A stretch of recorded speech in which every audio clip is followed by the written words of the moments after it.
Il est 18h58, bonsoir à vous, bienvenue en région centre pour cette nouvelle édition du 19-20, une heure d'information dont voici tout de suite le sommaire.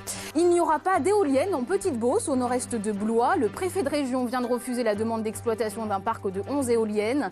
Une décision motivée par la préservation et le classement en zone Natura 2000 du site.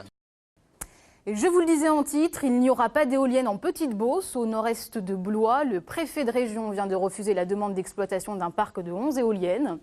C'est le fruit du combat d'une association d'opposants depuis la naissance du projet en 2010. La décision est motivée notamment par la préservation et le classement en zone Natura 2000 du site. Reportage Benoît Bruer, Amélie Rigaudonzo. C'est un projet qui ne verra donc jamais le jour, au grand soulagement de ce riverain. Alors voilà le paysage où devait se trouver le parc de 11 éoliennes, tout en largeur ici. Fervent opposant, Michel Davincin s'est battu depuis le premier jour contre ce parc éolien qui devait être construit à 1 km de chez lui. Il a même été jusqu'à réaliser un photomontage pour faire prendre conscience de l'impact qu'auraient eu ces éoliennes sur le paysage. La Petite-Beauce, dont la Beauce ligérienne fait partie, est un paysage de plateau exempt, protégé et ouvert, plateau ouvert, exempt de toute pollution éolienne dans la région centre et qu'il faut à ce titre préserver. C'est une sorte de témoignage des paysages de la région centre que le préfet considère que nous devons conserver.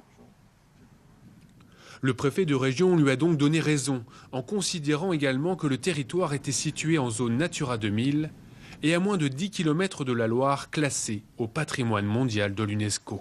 Le maire de la Chapelle-Saint-Martin avait lui signé le permis de construire pour ces éoliennes. Un projet qui aurait rapporté 20 000 € par an à ce village de 700 habitants. Toutes ces structures-là amènent effectivement des moyens financiers qui peuvent être intéressants pour des petites communes comme la nôtre, hein, ça c'est évident. Ce n'était pas l'élément le plus important. L'élément le plus important, c'était de dire on veut supprimer un certain nombre de sources d'énergie, entre autres le nucléaire. Il faut le remplacer par d'autres sources d'énergie, mais si on supprime le nucléaire et qu'on ne veut pas d'éolien non plus, ça va vite être limité. Même si le parc éolien semble définitivement aux oubliettes, les opposants restent sur leur garde, car le constructeur allemand a déposé un recours devant le tribunal administratif d'Orléans.